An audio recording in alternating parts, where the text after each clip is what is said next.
Hearties, what's going on? Hope you're having a great morning, a great afternoon, a great evening, wherever you are in the world.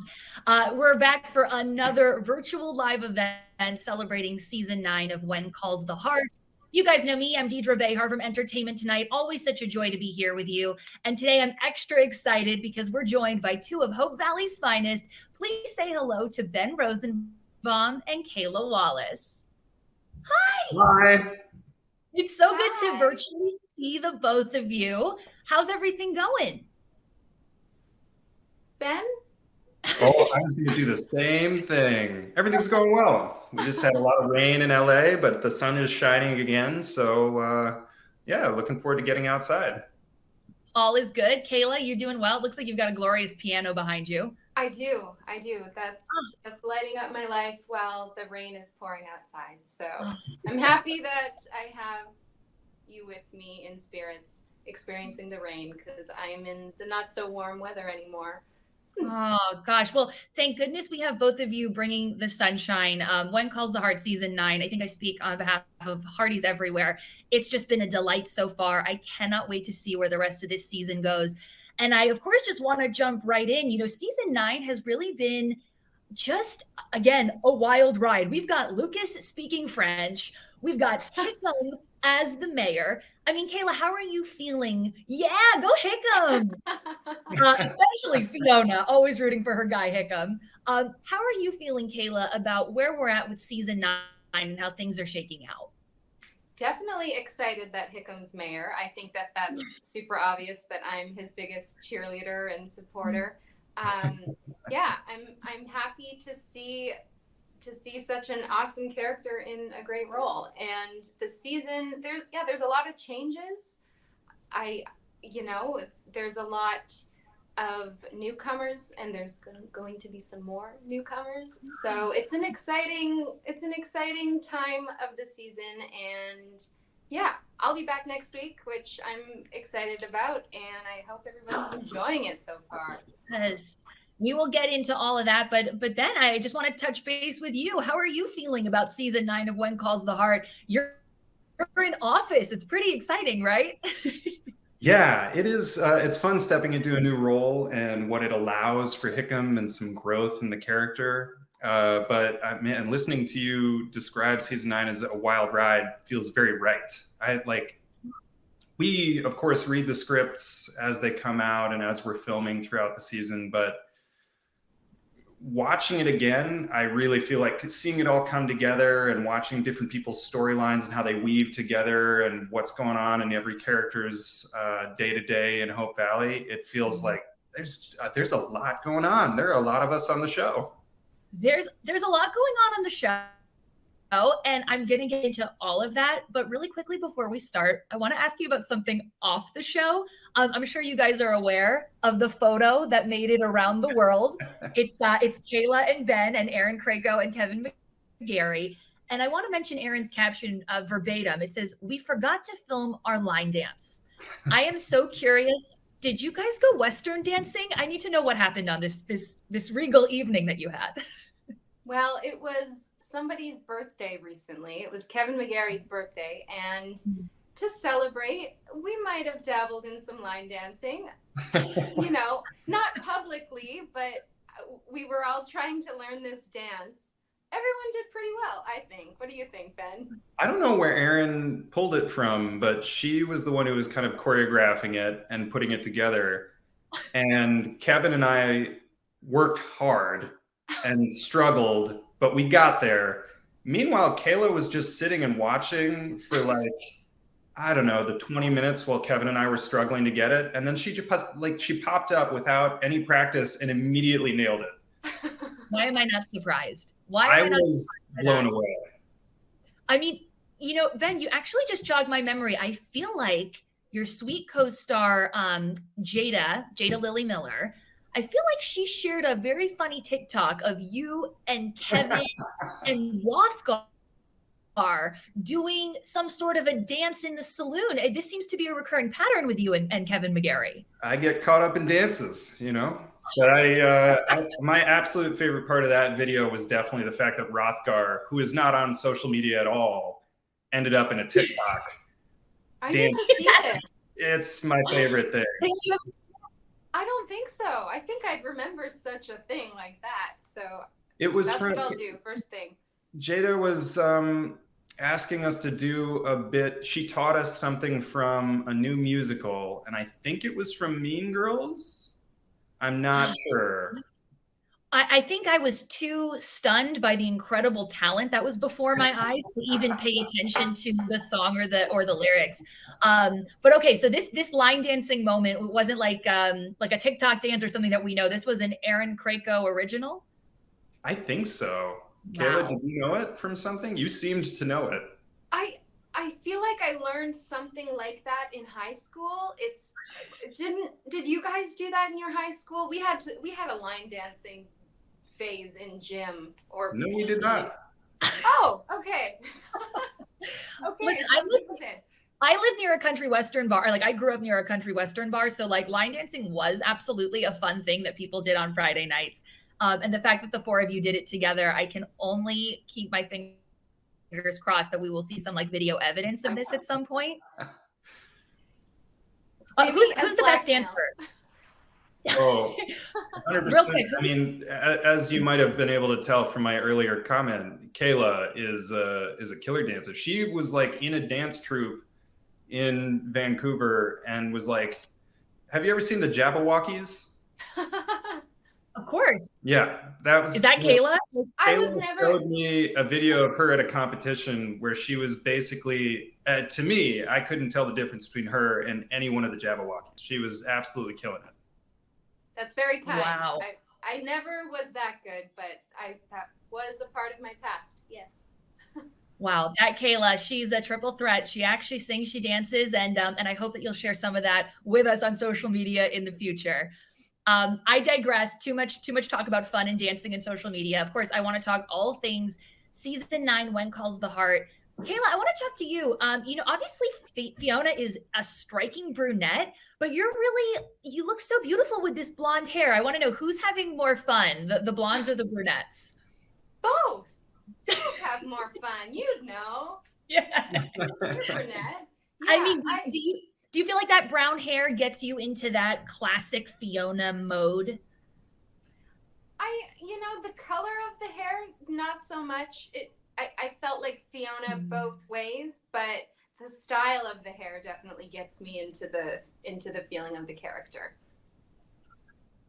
Yeah, those regal styles that she's always rocking. But I've been missing Fiona. Obviously, she's been off handling some important business.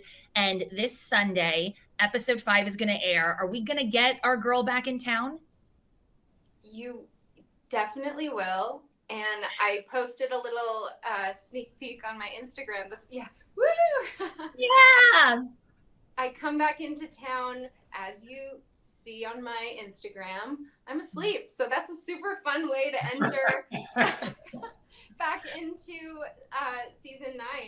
I think there's your answer about blonde or brunette Fiona having more fun. That's right. Brunette Fiona takes naps. That's right. Okay, so there's been a whole lot going on with the whole Gowan Petroleum storyline this season. Where are we going to pick up when Fiona gets back to town? What can you tease? Definitely more Gowan Petroleum shenanigans, and that will continue to be a part of her journey. She's going to come across some challenges that she's yet to face in the workplace, and I don't want to say too much, but yeah, she's a busy woman, and Gowan Petroleum is now a pretty big part of her life. Taylor, can you just say 2 words for me? Oil deal? Yes, we struggled with this, Deidre, so much over the past 2 years. It doesn't really roll off the tongue that well. Oil deal. Oil deal. Oil deal. You wouldn't expect it, but it's a bit of a tongue twister. And it's both of you get tripped up over it? Oh, yeah. Yeah. We both had lines with this word combination. And for some reason, when it comes to rolling, it's like you trip over your words for some reason. Goodness, I hope Mr. Tinker is tuning into this social live. Maybe we got to give Ben and Kayla some alternative dialogue moving along in the future. But Exactly. Speaking of Oil Deal, it's so cool and it's so empowering. She said like a pro, no issues whatsoever. Just rolled That's right right. off the tongue in our faces. I will pull up the raw footage, you guys. I slip up over the most mundane things too. Don't worry. It's so empowering. I've always said this about Fiona. She is such an empowering woman and a character on television. She's got her hand in so many things. And Kayla, do you see oil as Fiona's future? Do you see the barber shop as her future? What is it that you see for Fiona as she continues to go on this really incredible career path? I think Fiona is more interested in the art of growing business and becoming more successful rather than a specific field of things. I think no matter what she's doing, she wants to work her way up and work as hard as she can. So I think the possibilities for her are kind of endless. I don't know. Maybe she'll get into juggling. I don't know. I'm trying to think of something. Maybe she'll become a butterfly catcher. Maybe she'll put on birthday parties. It's a real job, as I have learned in the past couple of years. Clearly. I mean, we just got to get Fiona on Shark Tank at some point. She is just a true entrepreneur. Yes. And for you, how much fun has that whole experience been, getting to not only shave Ben on camera, but also going toe to toe with Martin Cummins, AKA Henry Gowan? What has that been like for you? That's probably one of my favorite parts of playing Fiona is she's such a strong woman, and stepping into a man's world in that time, it would have been such a hurdle to get over, and you'd be pushing all these boundaries. And I did feel a little bit of that when I filmed the first scene with all the guys this season. They're all so lovely. You're lovely, Ben. Everyone is so lovely. But I did feel that, like, a woman stepping into on set when it's mostly men, and I was like, gotta hold my own, just like Fiona needs to. So that part of her is really inspiring to me, that she doesn't take no for an answer in a world that was telling a lot of women no at the time. Well, let's do it. I feel like we've done this a lot during this live. Let's just keep it going. We love our girl, Fiona. Ben, I want to transition a little over to you. What a joy it's been getting so much Hickam in season 9. I hope that only continues throughout seasons to come. Congratulations. You are the mayor of Hope Valley. How is Hickam enjoying the whole mayoral experience so far? And how do you think he's doing? Well, I love it. I love the opportunity it's given me to play a little wider spectrum for Hickam. You're going to see him in some moments where he's got to take himself a little more seriously and has to take high stakes issues of the town very seriously. And for a guy who's used to being available to just say yes to helping out everybody all the time, I now have a job that's going to keep me from being able to just say yes to everybody. So there are a lot of challenges coming Hickam's way, and I really enjoy that. I think it's exciting, especially going into season 9 of a show, to start putting characters in positions where they have to grow and change. It's not always going to be the same in Hope Valley, Totally. And those uncomfortable moments are what shape you as a person. And, you just kind of alluded to some challenges and some hurdles lie ahead. How is all of this going to impact Hickam's relationship with Fiona, with Bill, with Lee, with Joseph? I mean, what is maybe the biggest hurdle that he's going to have to overcome? Well, I think as you're starting to see in the first 4 episodes, there's a matter of convincing members of the town that I can do this job, and Hickam needs to. Yeah, thank you. Basically everybody except Fiona, I have to convince I can do this job, and particularly my former running mates, Lee and Bill. I've got to earn their respect, and it's a big task. But I think one of the things that I really like about being in the position of mayor now is that I do have something to offer in a supporting capacity to anybody's storyline. I'm sort of a person in town who's recognizable for something. Before, when people would ask me what I do on the show, ask me, Ben, in real life, I really struggled because I've held like every job you can have in town. And so I'd sort of say like, I'm a bit of a utility player. I'm a guy in town who helps out. Yeah. So it's much easier. I spend much less of my breath when I just say, I'm the mayor. Yeah. Just sum it up with that right there. The critiques are rolling in. We've got someone new in office. The town is bound to have opinions about it. Bill's got thoughts. Lee's got thoughts. Obviously, they're very close to the situation. They wanted the gig. Do you think that those criticisms are helpful for Hickam or hurtful? I think in the way that you would expect in Hope Valley, those criticisms will turn into something more constructive as we go along. Nobody stays in the sour grapes, dark realm of jealousy or rooting against anybody else for very long. Aside from maybe a mustache bandit or two, people generally, are pretty supportive in town. And I think, people will eventually get behind Hickam if I'm allowed to say that. I don't feel like I'm spoiling much. Can we share a little behind the scenes added line that they never used, but it was so funny that you said? Do you remember, Ben? In the scene when you have just been, you found a picture of you with the mustache, and you and I walk up to the bar. I take you for a sarsaparilla. Oh yeah, and right when Mountie Nathan walks up to you before he turns and sees May, as Kevin was walking away, I think you said, "Oh, good, justice will be served." So he was treating it like Kevin was walking away to go solve his crime, and it was so funny. And I was hoping that they'd use it, but it never made it in. But Ben, one of my favorite moments from this. Why would they cut that? Why would they cut a genius moment like that? Well, thank you. I don't know.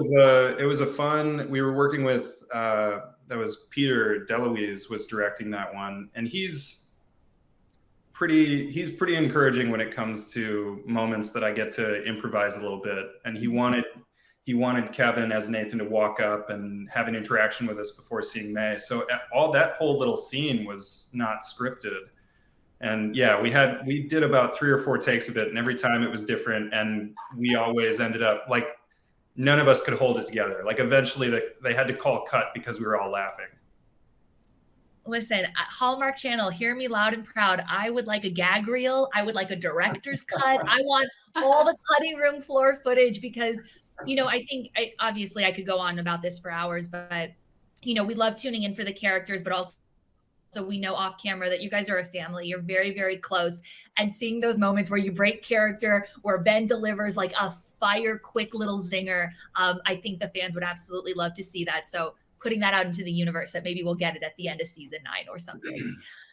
My last mayoral question, you alluded, Ben, to how Hickam has really done it all. He's a jack of many, many trades. Is mayor endgame for him? Do you think this is a position that he will be holding for a long time, or do you think that maybe his passion lies elsewhere?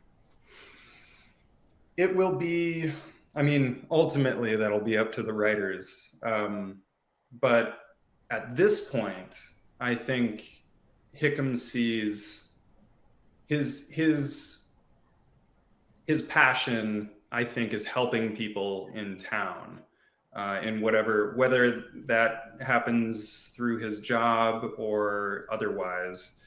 And so I think at this moment, it feels like the pinnacle. It feels like this is putting me in the position where I can do the most good for the most people. So yeah, I think what you're seeing right now is Hickam realizing his dream of being able to help out. All right, Hickam, pressure's on. The people of Hope Valley are counting on you, buddy. And Oh, I know. and all the while that, you know, Fiona's busy with her business endeavors and Hickam's busy running the town. Of course, my favorite topic to talk about is romance. And it's been so wonderful to see the two of your characters really support one another over, especially the last few episodes. We saw Hickam really entrusting Fiona with his shares of the oil company, and Fiona was there ride or die throughout that mayoral race. I'm curious, the fans are curious, is their friendship going to blossom into something deeper, or do you see them more as just like really close confidants who understand one another?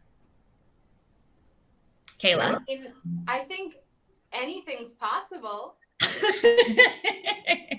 Anything is possible, yes. I also think Fiona and Hickam have an awesome dynamic that is super fun, and I think the fans enjoy it. I know I love filming scenes with you, Ben, just because our characters are such opposites in so many ways, but we get along so well. So anything's possible. I'll say that. Yeah, I would say, I mean, I love working with Kayla and hanging out offset as well, like genuine friends and friendship that I think allows for us to play a really fun dynamic together in the show. And regardless of where it goes, I agree. I like scenes where we're together, whether it's romantic or as a friendship or whatever. It's always supportive, especially given the fact that Fiona was also running for mayor at one point, you know? So even though we were potentially rivals, we kind of like pump each other's tires and try to get the best out of each other. Can you peel the curtain back a little bit? In that scene where Fiona was giving Hickam a true shave, is that a real moment, or is that a fake dummy blade with some shaving cream? It's a dummy blade. Okay. They don't. No, the movie magic. I was like, I don't know, Ben, how much you trust Kayla. I know you like Kayla a lot, but I didn't know if you trust her to do that. Well, I was impressed by Hickam for getting back in the chair with a straight blade after a scissors led to a cut ear. Oh my gosh, what a moment that was. That is trust. That is trust in a friendship. Truly. You came back to me. And another moment to trust that just, flashed through my brain is Fiona, like a bat out of hell on the motorcycle, strapping on Hickam in the back. They ride out of town on that motorcycle. I mean, Kayla, do you like them as a couple? Do you like this whole opposites attract thing? I feel like they pull the best qualities out of one another. Would you want to see them as a Hope Valley couple? I think regardless of the nature of their relationship, I would love to see them continue on together. I think regardless of what happens, working together, being friends. Together. The nicest banishment to the friend zone I've ever heard. She's being coy, queen of the team. Can't give anything away. Yeah. Ben, do you have strong feelings about this? Do you think that Fiona and Hickam make sense as a couple? I actually agree with Kayla that either way, it really is the joy is having the scenes together. And, in Hope Valley, love and romance is fairly chaste. So I don't see our dynamic being all that different depending on which way things go, whether it's a friendship with a lot of care and certainly love for each other, whether it's romantic or a friendship. I think the scenes we get to play together will be very much the same. And so I'm looking forward to more of those regardless. Is there any payback? I feel like it's always been the actor who's had, the motorcycle and the ear and the shaving. Is Hickam gonna put Fiona through any, somewhat traumatizing moments? Can you think of anything that Hickam has ever done that is less than perfectly kind and gentle with Fiona? No. Such a sweet man. No, get out and serenade her. He's like a sweet puppy. And he has done no wrong. I would hope I want to see Hickam do the meanest prank like that nobody sees coming. And you know, the chemistry between the two of you as actors is always just such a delight to watch. Kayla, is there a secret to that? I know that you're friends obviously off camera, but are there things that the two of you do? Do you rehearse? You know, how are we going to go into this? Do you talk things out? Or are you guys more improv? Let's just go and have fun with it. I would say for most of our scenes, we definitely talk them out, and we'll figure out if certain parts feel off or if certain parts feel right, and we want to, you know, emphasize those. But yeah, I would, right, Ben? I think we sort of talk things through, but then we kind of get that work over, and then we just hang out while we're waiting for the cameras to roll, and that's the most fun part. Yeah, totally. It's genuinely just hanging out with a friend for most of it. Although I like that Kayla and I, as actors, really like are on the same page, and we will talk things out. And especially if there are moments where, you know, if there is a moment for a look between us, we will often find those moments to connect and kind of, you know, we are a big part of the storytelling, even though we don't write it. So it's a matter of finding how it feels right for us and when it feels like a moment for a fun connection, or if it's, you know, just all oil deal. Oil deal. All oil deals or line dancing. I hope to see the two of you some line dancing maybe in season 10. You know, that was definitely one of my favorite moments, and this was entirely Kayla's improvised moment. It was totally her idea to spin me when we were dancing together, and that was towards the end of season 8, right? It was. Yeah, that was last season, and yes. We were dancing together, and she spun me, and so that whole moment was spontaneous. And you added the best line of improv. I've never done that before, and I lost it, and it made it. I don't know what it was that day, but I've told this story before. I had the giggles on Ben's coverage. Super strong giggles. Yeah. The strongest giggles. I'm so sorry. He kept a straight face. Meanwhile, when like the camera's behind me onto him, I am like dying of laughter, and somehow he kept it together. Wow. Hand Ben the Emmy. There was a lot going on. Right. There was a lot going on that day. We were dancing, we were talking oil deal, and Kayla was laughing in my face the whole time. By the way, you've nailed oil deal almost every time that you've said it on this live chat. Maybe there's something in the air today. Yeah, you're crushing it. Crushing it. Thank you. It means a lot. Before we wrap up and play a fun game, Kayla, I have one last question for you. Congratulations on the huge success of Feeling Butterflies. Thank you. The fans absolutely devoured it. It was just, yep, let's do it again for Feeling Butterflies. And it was especially a treat because Fiona doesn't often share scenes with Nathan, not a ton of scenes at least. So to see you and Kevin McGarry and the incredible chemistry that the two of you share, I think it sparked some thoughts on the interwebs. You know, they're both single, and I know that we just had the whole Fiona and Hickam conversation, but has it ever crossed your mind? Have you and Kevin ever had conversations about should Fiona and Nathan maybe get together? It's crossed my mind. Tell me, what do you think? No, I'm sorry. I don't mean to hijack the question. Go ahead, Kayla. No. I mean, I've seen that, and Fiona and Nathan haven't had too many scenes together. I really loved working with Kevin on Feeling Butterflies. He is such a fun person to work with. I get to film auditions with him and get to work with him behind the scenes and run lines with him, but to work with him professionally, it was actually a lot of fun. And I'm glad that people saw chemistry in Feeling Butterflies. I think Fiona and Nathan are such opposites that I don't know if it would work the same as like the Hickam Fiona opposites, but I would always welcome more scenes with Kevin. So there you go.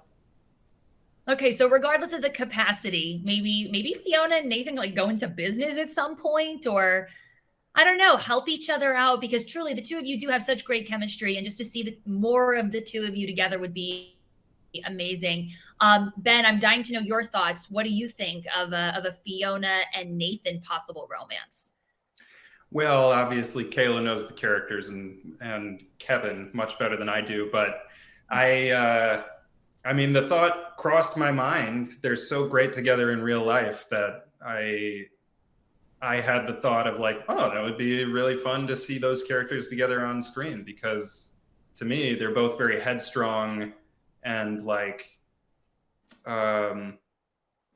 people who would, I imagine, butt heads in a lovely way.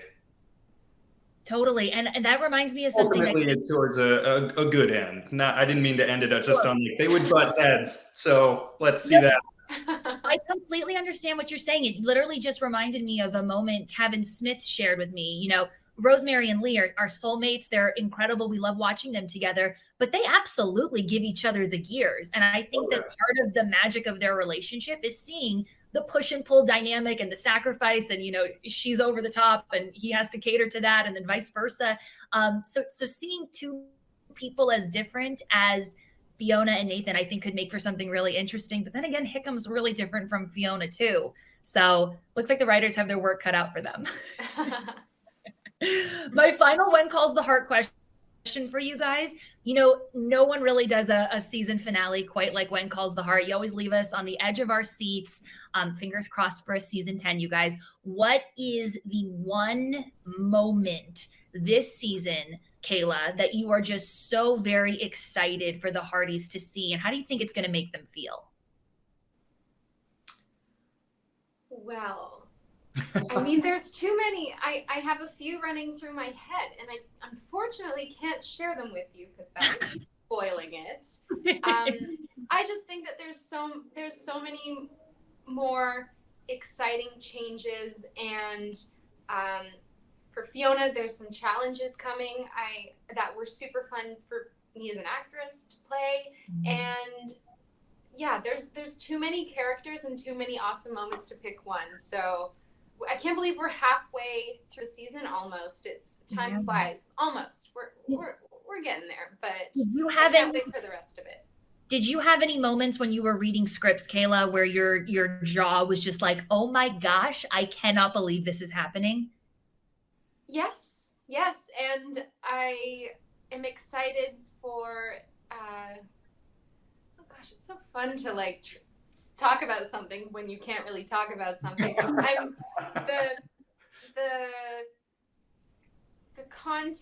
content of what Fiona is struggling with. I'm excited for that to be shared on our show.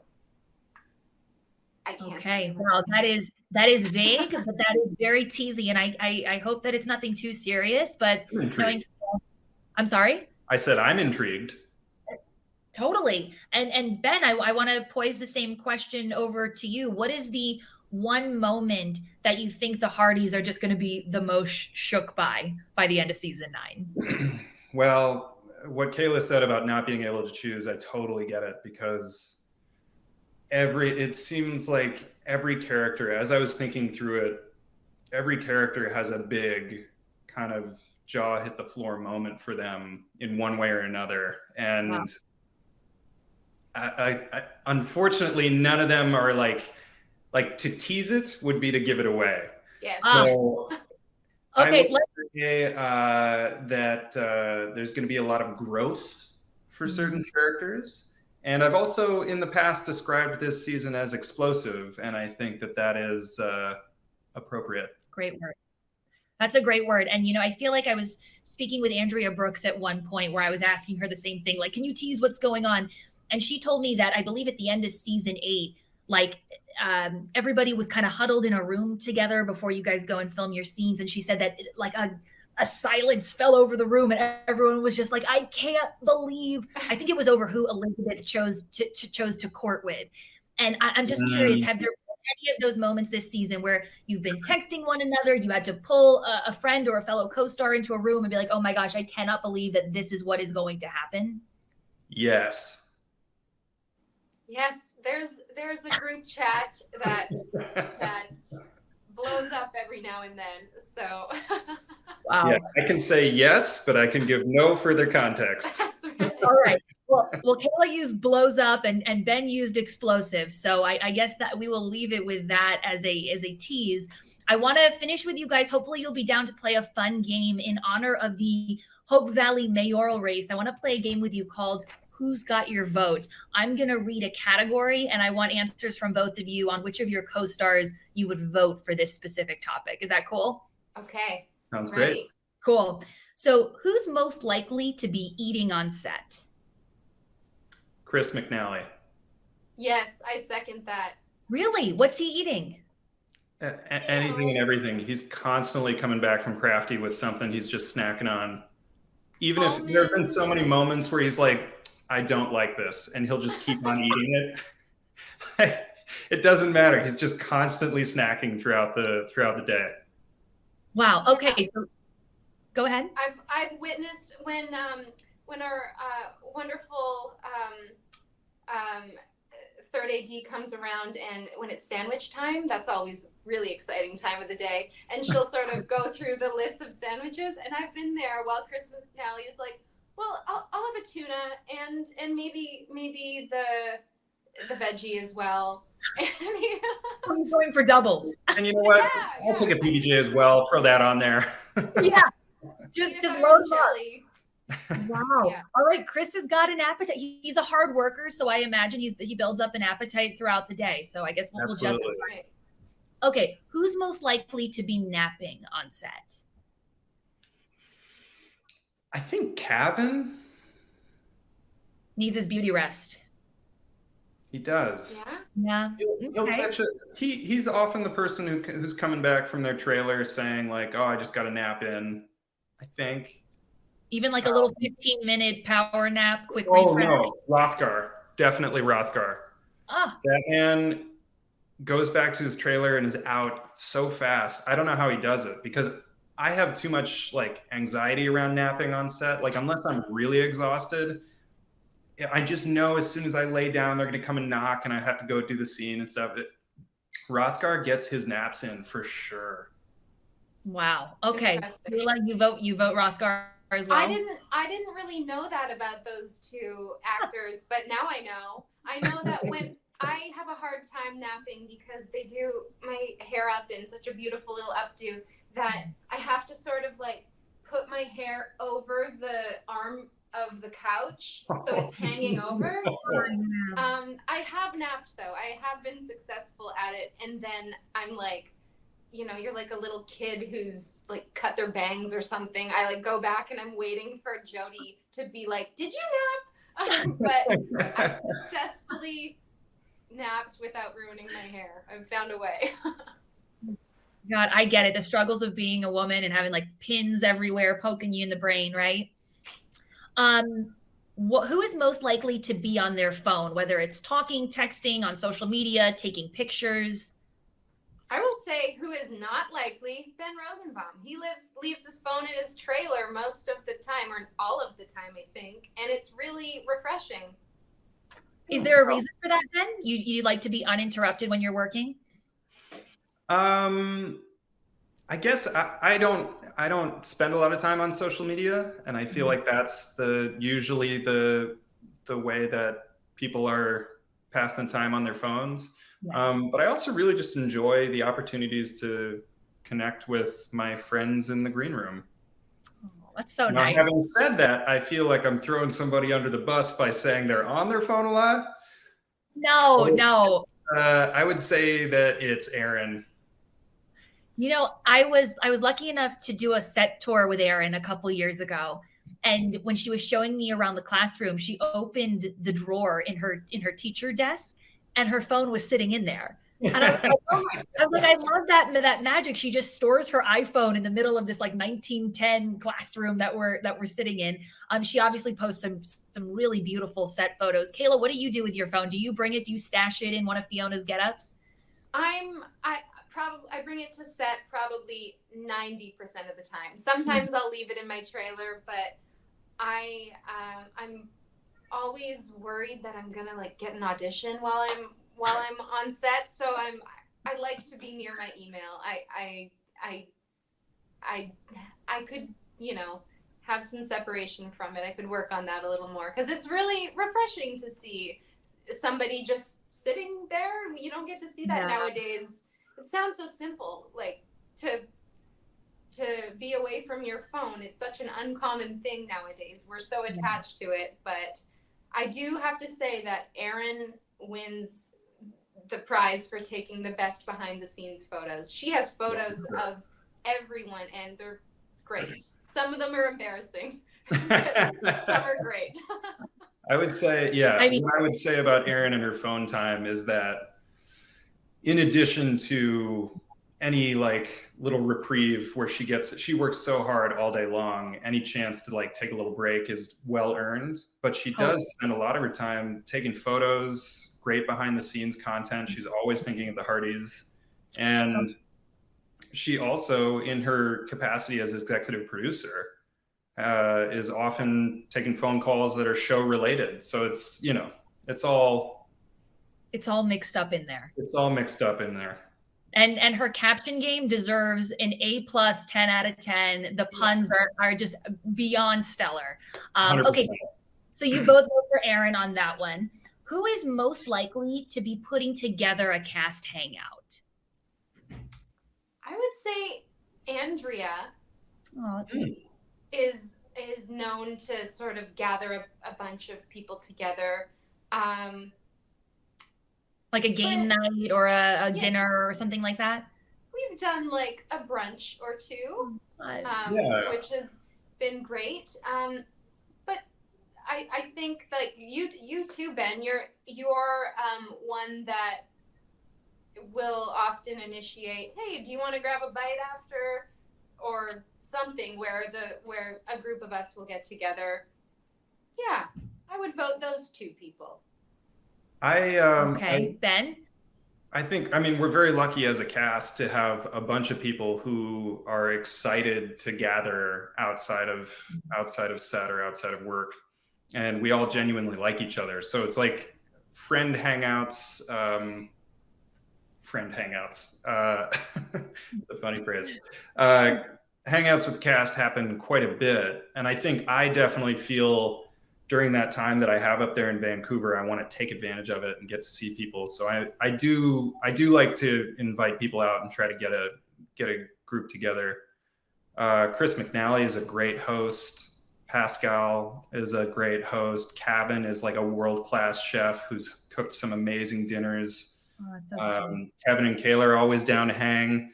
So we got a good group. We got a really good group. That's so nice when work bleeds over into real life and you really are a family on and off set. Yeah, truly. Who is most likely to make you crack up in the middle of a scene? Oh man, there are a number of very funny people on our cast. And I don't always have scenes with all these people, but they've all done it at one point or another. Kayla's made me crack up. Kevin, definitely in the group scenes, especially when we're all gathered, Kevin will have everybody rolling. Kevin and Pascal used to get me constantly when I worked with them more. Now, is it them doing something intentionally to make you laugh, or is it like something accidentally happened and it was just very, very funny? Pascal will make me laugh in her portrayal of Rosemary. So that she'll get me just being the character a lot. Yeah. Kevin is usually trying to make me laugh and succeeds. And the two of them have this great dynamic where it feels like they're always kind of like in a friendly way battling each other for the button on the scene. So like the scripted scene ends and then one of them will just add a little something funny at the end of the scene to try to kind of like win that last moment. And it's up in the air which one of them is going to get it. As they do. I have oftentimes called them the Lucy and Ricky of this show. It's always fighting for that comedic little button at the end that they're rolling and laughing. Okay, so Kevin, Pascal, Ben, you basically said everybody has made you break tears. Kayla, who makes you crack up the most? I vote, it's been a while since I've had scenes with them, but also Kevin and Pascal. They are so funny together, and I vote them and Kevin.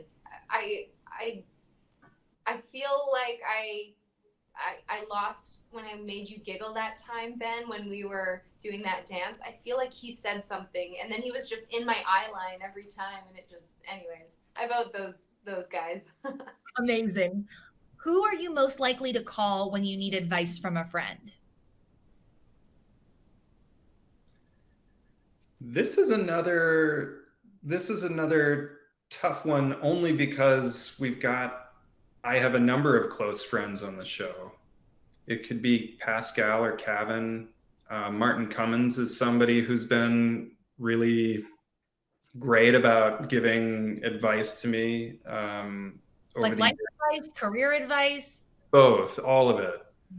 And it's usually in the form, it's not usually as formal as like, hello, Martin, I need some help right now. It's usually just in the form of chatting about things, and he's lived a lot of life. And what a legend. What a legend Martin Cummins is. Oh, what a great one. Yeah. So he's just in the process of telling stories about his own life. I feel like I learn a lot. Okay, Martin Cummins. Kayla? I would say Erin. I think in the past year, definitely she's somebody who, well, she's always been so supportive, but who I've grown closer with, and I really value the friendship and the wisdom that she has. Yeah, and the line dancing that you do together. And that. It all goes hand in hand. Here's my last one. Most likely to call when you want to go out and have a good time? Most likely that I would call them, or that they will call me? That you would call them. You're in the mood to go and have yourself a really fun Friday night. Who are you calling? Kevin and Kayla, hands down. Ben and Aaron. I mean, guys, I hope that you continue to spoil us and share these fun moments that the four of you are having together. Are any of you on TikTok? I gotta get the four of you on TikTok. Yes, but I'm so bad at posting. Well, I just haven't posted, but I'm on there. You're on there. I'm sure if Jada I don't even have the app downloaded. You don't even have it downloaded? No. Okay, listen. I feel like I'm missing out a ton, and I'm also very happy about it. You're saving yourself from a dark hole of no turning back. It's great, and it's so time consuming, but there's a lot of funny stuff on there. Why do you ask, Deidre? I only ask it because, Ben, I don't want you to go down a dark scrolling rabbit hole where you're sitting there for 5 hours. I only ask because I am a vessel for the fans, and I know that if there's content like Kevin, Kayla, Aaron, and Ben line dancing, that we absolutely need to see it. I don't know if you remember the great brownie debacle of 2020 when Aaron Krakow very generously baked brownies, and we posted the video of her cooking demonstration. I mean, that was one of my highlights of 2020. So we love seeing, not only you guys shining on When Calls the Heart, but in real life, because we just adore the whole cast. Kayla and Ben, you guys are just wonderful. And I appreciate your time. Thank you so much, everybody, for tuning in. Any final words, Kayla, Ben, before we say goodbye to the Hardys? Just thank you guys. Thank you, Hardys, and all of the fans of the show for keeping it going this long. It's brought a lot of really awesome people together, and I can't wait for everyone to see the rest of season 9. Yeah, Hardys, this one's for you. Keep it going for the Hardys. Everybody, fist pump with us. Sunday nights, 8 p.m. Hallmark Channel, episode 5. Things are about to get really real in Hope Valley. I just have a feeling about that. And I appreciate both of you. Thank you, everybody, for tuning in, and we'll see you next time. Thank you. Bye. Bye-bye.